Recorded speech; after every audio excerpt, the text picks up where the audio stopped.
Hello friends, welcome back to my channel technical show time. तो आज मैं एक बार फिर से हाजिर हूं आपके सवालों के जवाब लेकर। आप लोग जानते ही हैं कि संडे को मैं एक वीडियो लेकर आता हूं। आप लोग कमेंट करके जो क्वेश्चन मुझसे पूछते हैं, जो आपके डाउट होते हैं, उनकी रिप्लाई मैं संडे के इस वीडियो में करता हूं। तो चलिए बिल्कुल भी देरी ना करते हुए आज की क्वेश्चन आंसर शुरू करते हैं।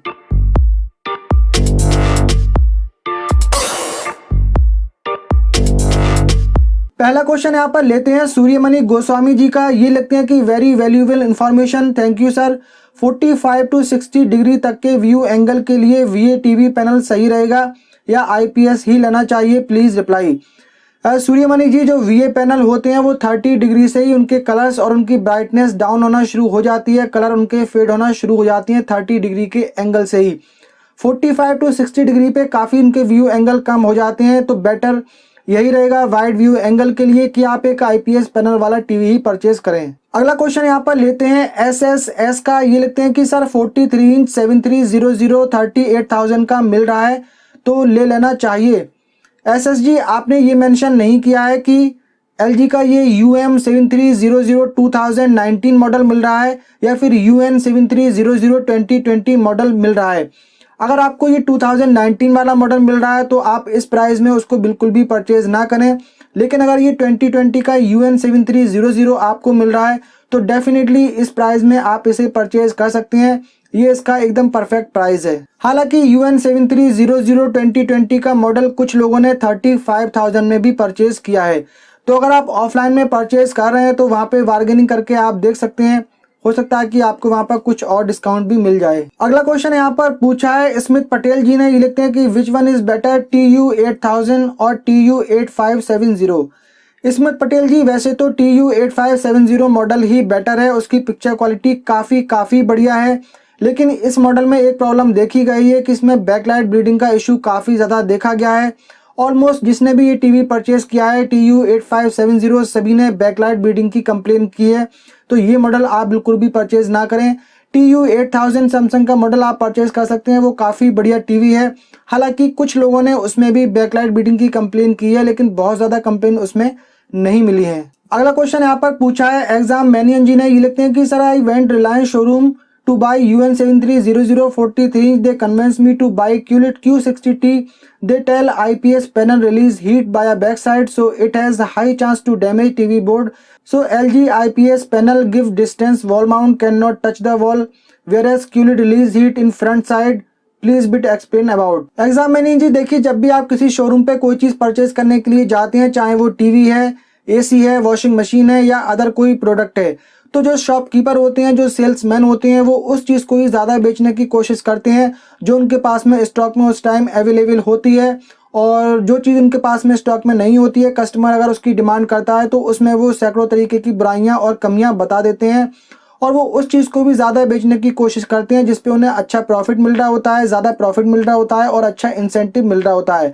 तो सेल्समैन की बातों पे आप कभी भी भरोसा बिल्कुल भी ना करें। और रही IPS पैनल के हीट जनरेट करने की बात, तो दुनिया में कोई सा भी ऐसा पैनल नहीं है जो हीट जनरेट नहीं करता है, सभी पैनल हीट जनरेट करते हैं। IPS पैनल की अगर वो बात कर रहे हैं तो IPS पैनल के आगे अगर आप हाथ लेकर जाएंगे, अगर आधा घंटा वो टीवी चल गया है और इसकी स्क्रीन पर अगर आप ऐसे हाथ लेकर जाते हैं तो हीट आपको फ्रंट से ही फील होती है, IPS पैनल में भी, VA पैनल में भी और भी तरीके के पैनल में भी। तो ये बिल्कुल कस्टमर को बेवकूफ़ बनाने की कोशिश करते हैं। LG के टीवी के साथ में आपको एक फ्लेक्सिबल वॉल माउंट मिलता है जो कि आप लेफ्ट राइट उसको कर सकते हैं, ऊपर नीचे उसको टिल्ट कर सकते हैं। काफ़ी बढ़िया उसमें वॉल माउंट मिलता है और उसे करीब आप वॉल से आगे भी उसको लेके आ सकते हैं। करीब आई थिंक 8 to 9 इंची वॉल से वो आगे तक आ जाता है। कभी भी किसी तरीके की प्रॉब्लम IPS पैनल वाले टीवी में ऐसी नहीं होती है जो वो यहाँ पर बता रहे हैं। पैनल की वजह से कभी भी मदरबोर्ड यहाँ पर ख़राब नहीं होता है। ये बस कस्टमर को बेवकूफ़ बनाना ही जानते हैं, बाकी इन लोगों से कुछ शोरूम पे आता जाता है नहीं। अगर आप कुछ भी टेक्निकल उनसे पूछ लेंगे, बहुत ज़्यादा उनको कुछ भी पता नहीं होता है। यहाँ पर अगर Q60T मॉडल की बात करें तो डेफिनेटली वो मॉडल काफ़ी अच्छा है, QLED पैनल के साथ में आता है, पिक्चर क्वालिटी उसकी काफ़ी बढ़िया है। अगर आपको बेटर पिक्चर क्वालिटी चाहिए तो आप ये मॉडल ले सकते हैं। अगर आपको UN7300 ही परचेज करना है, अगर आपका उतना बजट नहीं है तो डेफिनेटली आप UN7300 ही परचेज कर सकते हैं। IPS पैनल बेस्ट पैनल माना जाता है। अगला क्वेश्चन पूछा है रायसू राणा जी ने, ये लिखते हैं कि LG LED टीवी 55 इंचेस 6360 टूट गई, कितने की होगी रिपेयर। रायसू राणा जी, शायद आपकी टीवी का पैनल टूटा होगा। तो देखिए 55 इंच 6360 LG का जो पैनल है उसकी जो कॉस्ट है वो करीब 32,000 से लेकर 36,000 रुपये के बीच में हो सकती है। अभी करीब 8-9 महीने पहले जो 6360 था उसका 55 इंच का जो पैनल था करीब 36,000 रुपये उसका प्राइस था। तो आई थिंक अब थोड़े बहुत प्राइस यहाँ पे कम हो गए होंगे और हो सकता है कि प्राइस कम भी ना हुए होंगे, एग्जैक्ट मुझे कंफर्म नहीं है, लेकिन 32,000 से लेकर 36,000 के बीच में 55 इंच का पैनल आपको मिलेगा इस मॉडल का। अगला क्वेश्चन यहाँ पर पूछा है कुंदन कुमार जी ने, ये लिखते हैं कि राइडेक्स आर्या 1 टीवी 55 इंच का रिव्यू करिए प्लीज। कुंदन कुमार जी, राइडेक्स तो पता नहीं कहाँ गायब हो गया। एक टीवी उसने लॉन्च किया, उसके बाद तो उसका अता पता कुछ मिल नहीं पा रहा है। काफ़ी चीज़ें सुनी थी, यहाँ लॉन्च होगा, वहाँ लॉन्च होगा, तब लॉन्च होगा, अब लॉन्च होगा, कहीं कुछ इसकी इन्फॉर्मेशन नहीं मिल रही है। जब ये टीवी लॉन्च हुआ था मैंने अपनी तरफ से काफ़ी कोशिश की थी, बहुत ज़्यादा रिक्वेस्ट मैंने उनसे की ब्रांड से कि आप 55 इंच का टीवी रिव्यू यूनिट मुझे प्रोवाइड करा दें ताकि मैं उसका रिव्यू कर सकूं, लेकिन उन्होंने 55 इंच का टीवी मुझे नहीं दिया। वो मुझे 43 इंच का मॉडल भेज रहे थे जो कि एक 4K रेडी टीवी है, 4K टीवी वो नहीं है।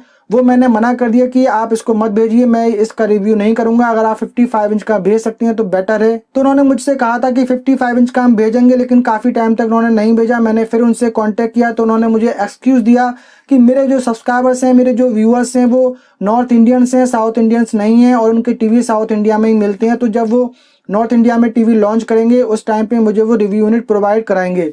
तो ये तो मुझे ही नहीं पता कि मेरे सब्सक्राइबर कहाँ के हैं, व्यूअर्स कहाँ के हैं। हालांकि कुछ लोगों के नाम आ जाते हैं लेकिन नाम से भी इतना कंफर्म नहीं हो पाता है कि कौन कहाँ का रहने वाला है और वीडियो कहाँ पर देखे जा रहे हैं, किस जगह पे देखे जा रहे हैं, इतना भी पता नहीं लगता है। हाँ, कंट्रीज़ के नाम पता लग जाते हैं, किस किस कंट्रीज़ में हमारे वीडियो देखे जा रहे हैं, लेकिन स्टेट वाइज तो आई थिंक पता नहीं लगते हैं, मैंने कभी देखा भी नहीं है। तो पता नहीं उन्हें कहाँ से इन्फॉर्मेशन मिली कि जो मेरे सब्सक्राइबर हैं वो नॉर्थ इंडियंस हैं। हालांकि इतने ज़्यादा साउथ इंडियंस लोगों के मेरे पास में कमेंट्स आते हैं, ईमेल्स आते हैं, व्हाट्सएप पे मैसेजेस आते हैं, बहुत सारे क्वेश्चन वो पूछते हैं और बहुत सारे वो अपनी लैंग्वेज में ही कभी कभी क्वेश्चन पूछ लेते हैं जो मुझे समझ में भी बिल्कुल भी नहीं आती है। तो इनका पता नहीं, मैंने अपनी तरफ से पूरी कोशिश की थी और उसके लिए मैं आप सभी लोगों से हाथ जोड़कर माफ़ी मांगता हूं कि मैं उस टीवी का रिव्यू नहीं कर पाया, क्योंकि मैंने उसका काफ़ी बढ़िया उसके वीडियो बनाए थे। मुझे लग रहा था ये टीवी काफ़ी अच्छे होंगे, लेकिन मैं उसको चेक नहीं कर पाया।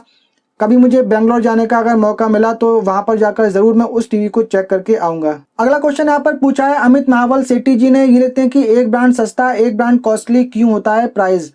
अमित जी, ये डिपेंड करता है ब्रांड की गुडविल पे, उसकी प्रोडक्शन कॉस्ट पे और उसकी प्रॉफिट कमाने की नीयत पे कि वो कितना ज़्यादा और कितना कम प्रॉफिट कमाना चाहता है किसी प्रोडक्ट पे।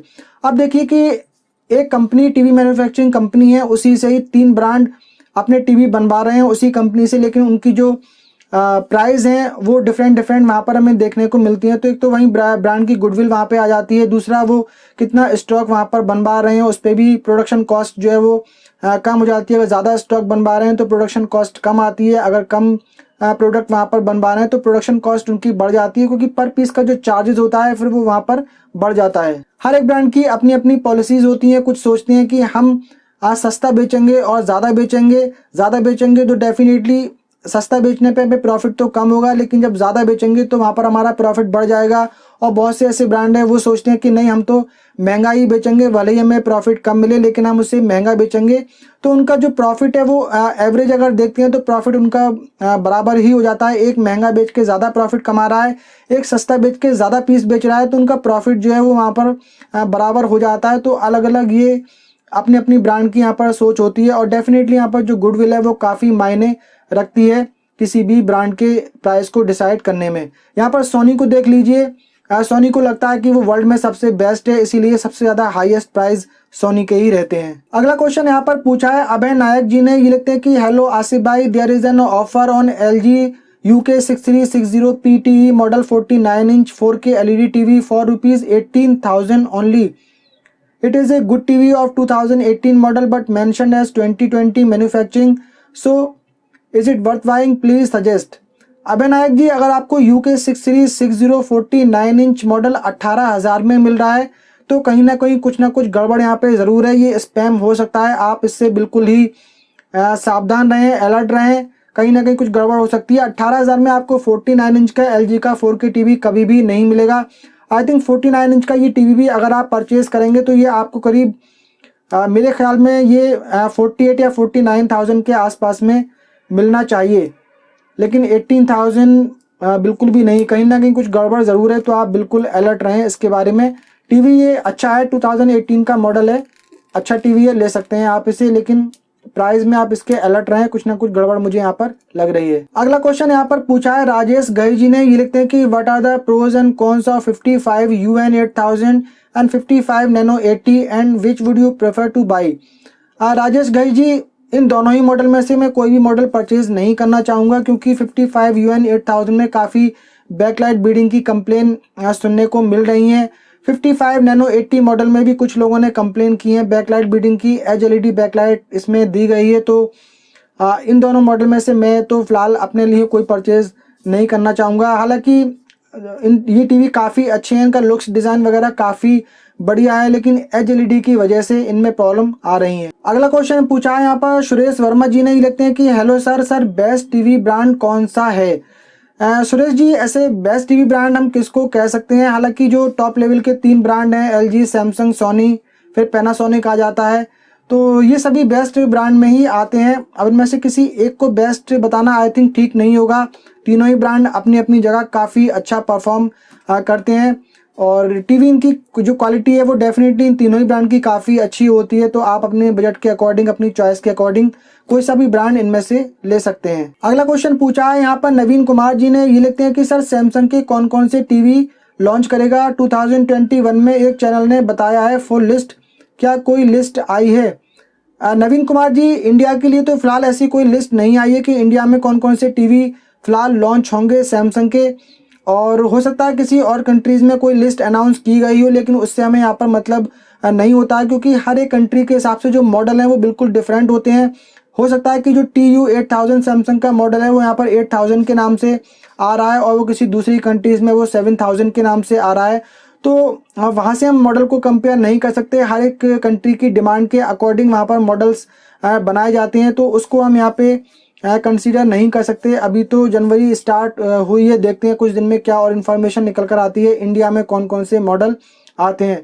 हालांकि थोड़े मिलते जुलते मॉडल ज़रूर वहाँ से हो जाते हैं, लेकिन इतनी जल्दी कह पाना कि कौन कौन से सैमसंग के मॉडल लॉन्च करेगा वो फिलहाल यहाँ पे कंफर्म नहीं है।